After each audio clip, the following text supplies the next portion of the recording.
Hello friends, आप लोग का स्वागत है हमारे यूट्यूब चैनल नौकरी युद्ध पर। आज हम लोग यहाँ देखेंगे एनसीईआरटी ज्योग्राफी क्लास 6 के चैप्टर नंबर 7 का सभी ऑब्जेक्टिव क्वेश्चंस। तो चलिए आइए देखते हैं चैप्टर नंबर 7 का क्वेश्चन। चैप्टर नंबर जो 7 है उसका नाम है हमारा देश भारत। इस चैप्टर से जो हमारा फर्स्ट क्वेश्चन है वह है, भारत के उत्तर में कौन सा पर्वत श्रृंखला स्थित है। तो भारत के उत्तर में ऐसी कौन सी पर्वत श्रृंखला स्थित है, तो वह है हिमालय पर्वत। ऑप्शन सी जो आपका राइट आंसर होगा। अगला क्वेश्चन है, भारत के पश्चिम में कौन सा सागर स्थित है। तो भारत के जो पश्चिमी क्षेत्र में पड़ता है वह अरब सागर पड़ता है, वह स्थित है अरब सागर। ऑप्शन बी आपका राइट आंसर होगा। अगला क्वेश्चन है, भारत के दक्षिण में कौन सा महासागर स्थित है। तो जो भारत के दक्षिण में ऐसा कौन सा महासागर स्थित है, तो वह है हिंद महासागर। ऑप्शन सी आपका राइट आंसर होगा। अगला क्वेश्चन है, भारत के पूर्व में कौन सी खाड़ी स्थित है। तो भारत के जो पूर्व में स्थित है वह है बंगाल की खाड़ी। ऑप्शन बी आपका राइट आंसर होगा। नेक्स्ट क्वेश्चन है, भारत का कुल क्षेत्रफल कितना है। तो भारत का जो कुल क्षेत्रफल है वह 32.8 लाख वर्ग किलोमीटर है। आपका ऑप्शन बी इसमें राइट आंसर होगा। अगला क्वेश्चन है, उत्तर में कश्मीर से दक्षिण में कन्याकुमारी तक भारत की लंबाई कितनी है। तो उत्तर में कश्मीर और दक्षिण में जो कन्याकुमारी से लेकर भारत की लंबाई है वह है 3200 किलोमीटर। ऑप्शन सी आपका राइट आंसर होगा। अगला क्वेश्चन है, पूर्व में अरुणाचल प्रदेश से पश्चिम में कच्छ तक भारत की चौड़ाई कितनी है। तो पूर्व में अरुणाचल प्रदेश और पश्चिम में कच्छ तक की जो भारत की चौड़ाई है वह है आपकी, जो भारत की चौड़ाई होगी वह होगी 2900 किलोमीटर वर्ग। आपका होगा ऑप्शन बी जो होगा आपका राइट आंसर होगा। अगला क्वेश्चन है, निम्न में से कौन भारत के स्थल रूप के विविधता को दर्शाते हैं। तो जो भारत के स्थल रूप की विविधता के बारे में दर्शाते हैं वो इसमें आपका ऑप्शन जो दिया है उपरोक्त सभी ऑप्शन डी होगा, क्योंकि उत्तरी मैदान भी है, ऊंचे ऊंचे पर्वत भी हैं और द्वीप समूह, यह तीनों भारत की स्थल रूप में विविधता दिखाते हैं। ऑप्शन डी आपका राइट आंसर होगा। अगला क्वेश्चन है, भारत की जलवायु, वनस्पति, भाषा एवं संस्कृति में कैसी विशेषता पाई जाती है। तो भारत की जलवायु, वनस्पति, भाषा एवं संस्कृति में भिन्नता पाई जाती है। ऑप्शन बी जो होगा इसका राइट आंसर होगा। अगला क्वेश्चन है, भारत की विविधता के बीच कौन सी चीज हमें जोड़ती है। तो भारत के विविधता के बीच हमें परंपराएं एवं एकता जोड़ी रहती हैं। ऑप्शन सी आपका राइट आंसर होगा। अगला क्वेश्चन है, यदि विश्व को उत्तरी और दक्षिणी गोलार्ध में बांटा जाए तो भारत किस गोलार्ध में स्थित है। तो जब विश्व को पूर्वी और उत्तरी और दक्षिणी गोलार्ध में बांटा जाए तो भारत किस गोलार्ध में स्थित है। तो आपका आंसर होगा उत्तरी गोलार्ध। ऑप्शन सी जो होगा आपका राइट आंसर होगा। अगला क्वेश्चन है, कर्क रेखा भारत के किस अक्षांश से होकर गुजरती है।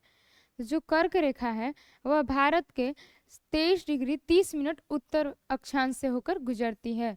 ऑप्शन सी आपका राइट आंसर होगा। नेक्स्ट क्वेश्चन है, भारत के दक्षिणी छोर का अक्षांश कौन सा है। तो भारत के दक्षिणी छोर का जो अक्षांश है वह है 8 डिग्री 4 मिनट उत्तर में। ऑप्शन सी आपका राइट आंसर होगा। अगला क्वेश्चन है, भारत के उत्तरी छोर का अक्षांश कौन सा है। तो भारत के उत्तरी छोर का जो अक्षांश है वह कौन सा है। तो इसमें आपका आंसर होगा 37 डिग्री 6 मिनट उत्तर में। ऑप्शन बी जो आपका राइट आंसर होगा। अगला क्वेश्चन है, भारत के पश्चिमी छोर का देशांतर कौन सा है। तो भारत के जो पश्चिमी छोर है उसका देशांतर कौन सा है। तो वह उसका आंसर होगा 68 डिग्री 7 मिनट पूर्व। ऑप्शन सी जो आपका होगा राइट आंसर होगा। अगला क्वेश्चन है, भारत के पूर्वी छोर का देशांतर कौन सा है। तो भारत के जो पूर्वी छोर का देशांतर है वह है 97 डिग्री 25 मिनट पूरब। ऑप्शन बी आपका राइट आंसर होगा। नेक्स्ट क्वेश्चन, यदि विश्व को पूर्वी और पश्चिमी गोलार्ध में बांटा जाए तो भारत किस गोलार्ध में आता है? तो यदि विश्व को पूर्वी और पश्चिमी गोलार्ध में बांटा जाए तो भारत जो है आपका वह पूर्वी गोलार्ध में आता है।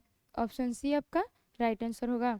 अगला क्वेश्चन है, भारत में लगभग कितने डिग्री का देशांतरीय विस्तार है?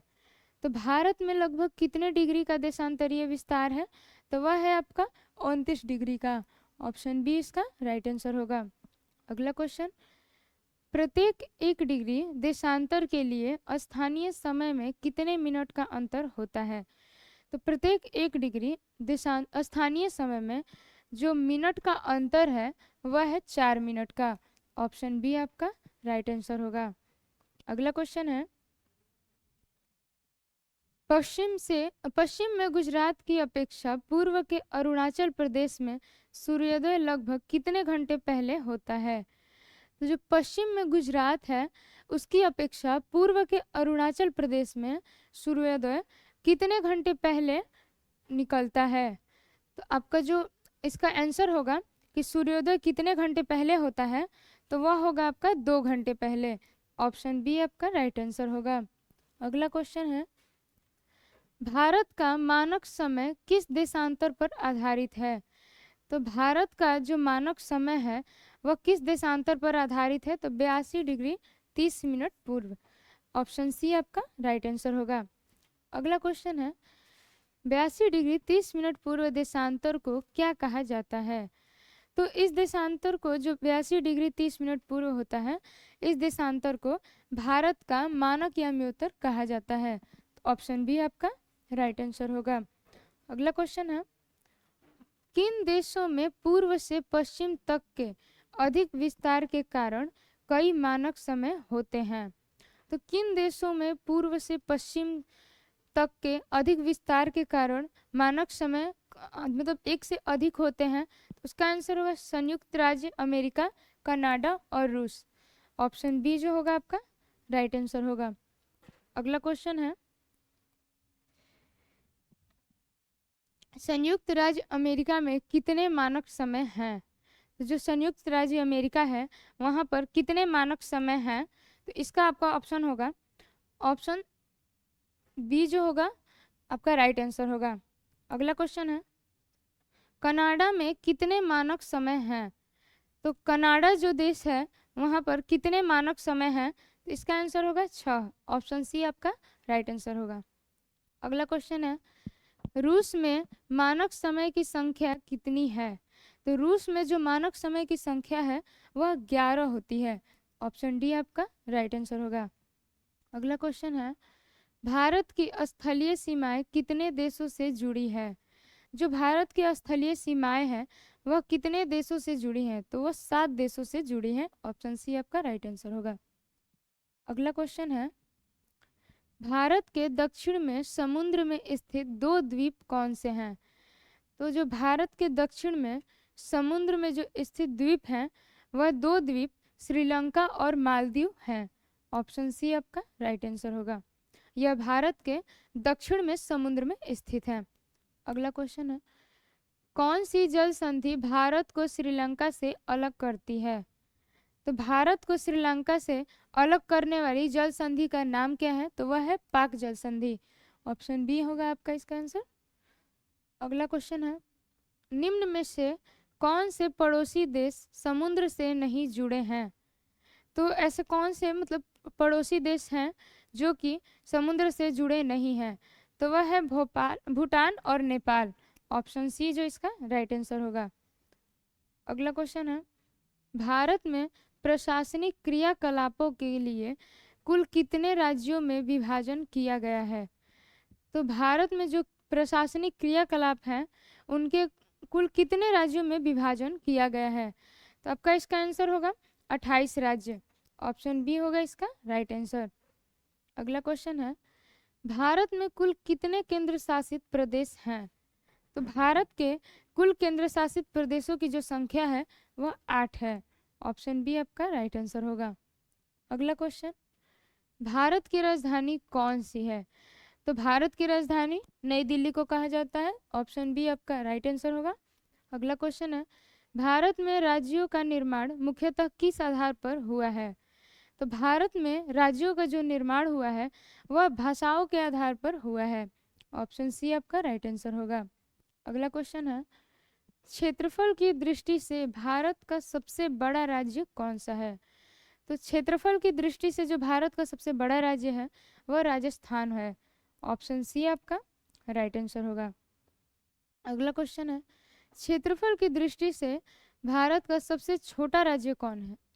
तो जो क्षेत्रफल की दृष्टि से देखा जाए तो भारत का सबसे छोटा राज्य जो है वह गोवा होता है। ऑप्शन सी आपका राइट आंसर होगा। अगला क्वेश्चन, राज्यों को आगे किस इकाई में विभाजित किया जाता है? तो राज्यों को आगे किस इकाई में विभाजित किया जाता है? तो वह है जिले की इकाई में। ऑप्शन बी इसका राइट आंसर होगा।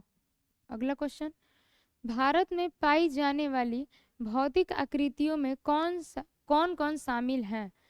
तो भारत में पाई जाने वाली जो भौतिक आकृतियां होती हैं उनमें कौन कौन शामिल है? तो इसका आपका आंसर होगा उपरोक्त सभी, क्योंकि मैदान, तट, द्वीप समूह, पठार और पर्वत यह सभी भारत के भौतिक आकृतियों में आते हैं। तो आपका ऑप्शन डी होगा, उपरोक्त सभी राइट आंसर होगा। अगला क्वेश्चन, हिमालय का क्या अर्थ है? तो हिमालय का क्या अर्थ है? हिमालय का अर्थ होता है बर्फ का घर। ऑप्शन बी इसका राइट आंसर होगा। अगला क्वेश्चन, हिमालय पर्वत को कितनी मुख्य समानांतर श्रृंखलाओं में बांटा गया है? तो हिमालय को कितनी मुख्य समानांतर श्रृंखलाओं में बांटा गया है? वह है 3 श्रृंखलाओं में। ऑप्शन सी आपका राइट आंसर होगा। अगला क्वेश्चन है, हिमालय की सबसे उत्तर में स्थित श्रृंखला कौन सी है? हिमालय की सबसे उत्तर में स्थित जो श्रृंखला है वह बृहत हिमालय है, यानी हिमाद्री, जिसको हिमाद्री के नाम से जाना जाता है। ऑप्शन सी आपका राइट आंसर होगा। अगला क्वेश्चन, विश्व की सबसे ऊंची पर्वत शिखर किस श्रृंखला में स्थित है? तो जो विश्व की सबसे ऊंची पर्वत शिखर है वह किस श्रृंखला में स्थित है? आपका इसका आंसर होगा बृहत हिमालय, हिमाद्री में। ऑप्शन बी आपका राइट आंसर होगा। अगला क्वेश्चन है, हिमाद्री के दक्षिण में कौन सी श्रृंखला स्थित है? तो हिमाद्री जो है उसके दक्षिण में कौन सी श्रृंखला स्थित है? तो वह है मध्य हिमालय, यानी हिमाचल।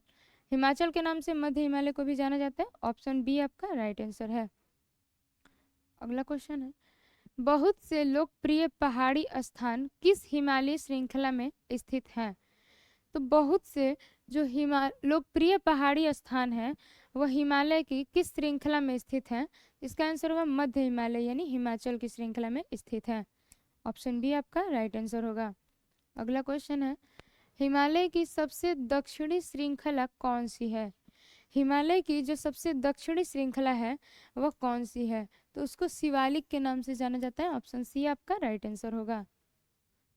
अगला क्वेश्चन है, हिमालय के दक्षिण में कौन सा मैदान स्थित है?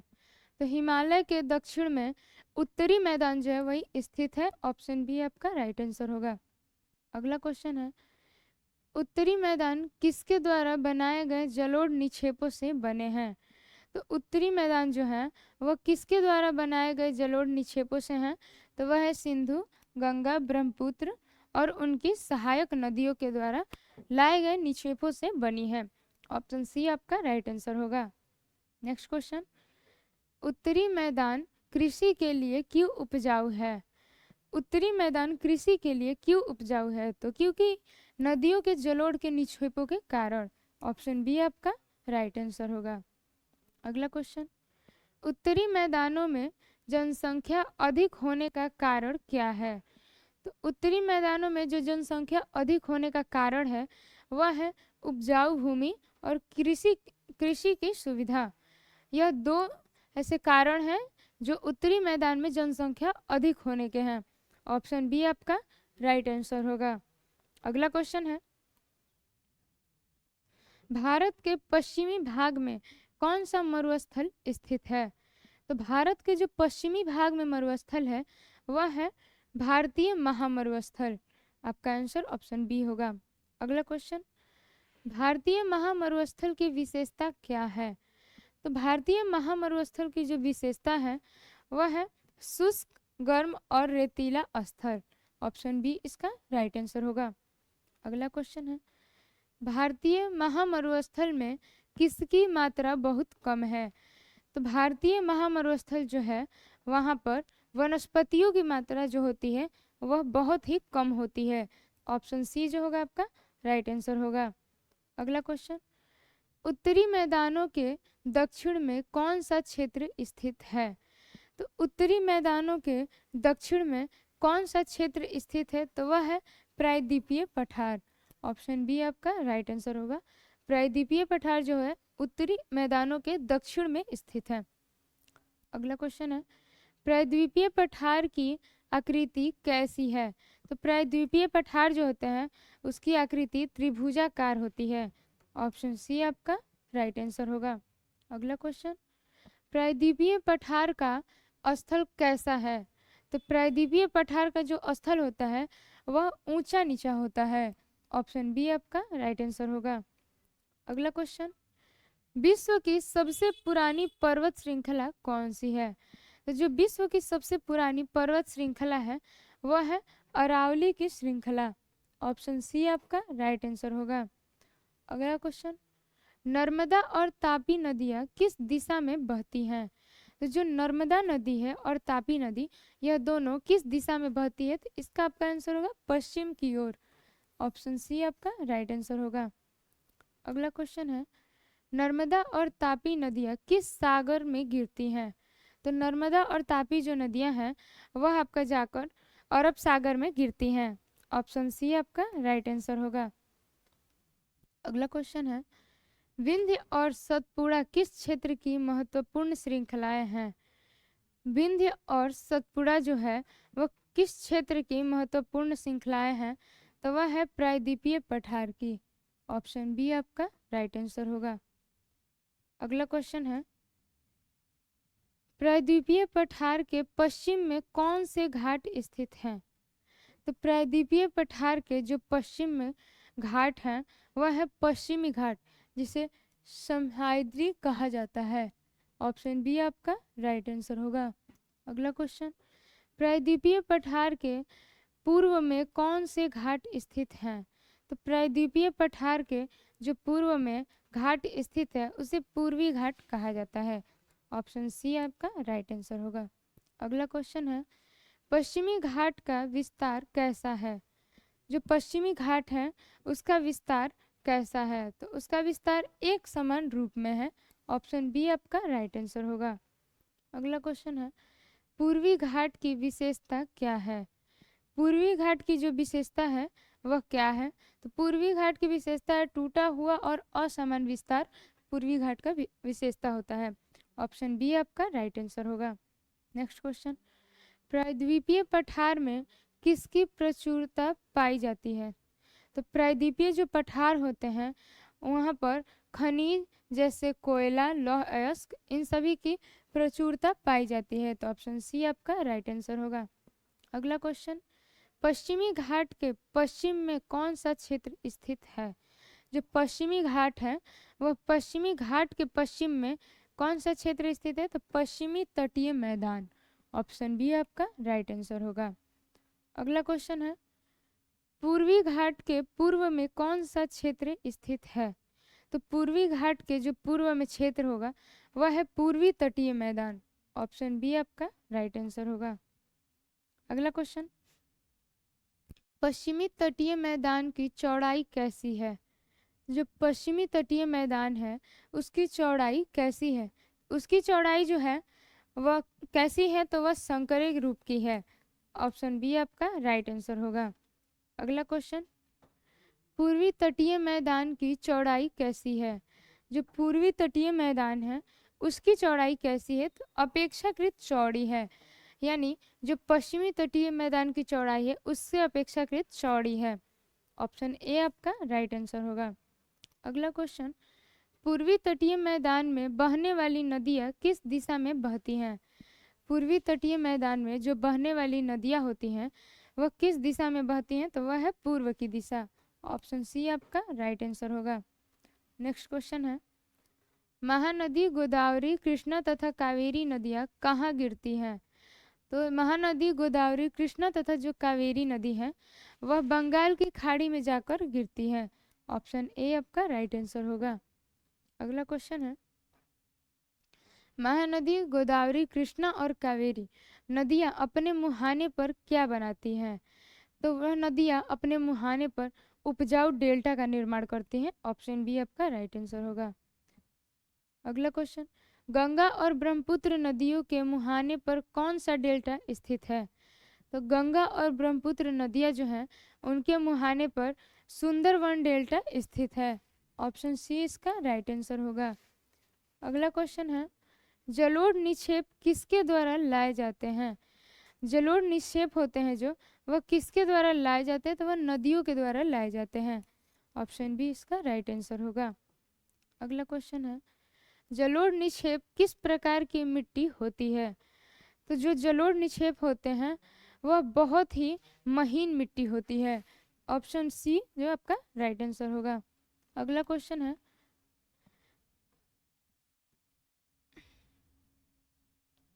जलोढ़ निक्षेप कहाँ निक्षेपित कर दी जाती हैं? तो जो जलोढ़ निक्षेप होता है वह कहाँ निक्षेपित कर दी जाती है? तो नदी बेसिन में। ऑप्शन सी आपका राइट आंसर होगा। अगला क्वेश्चन है, सहायक नदी किसे कहते हैं?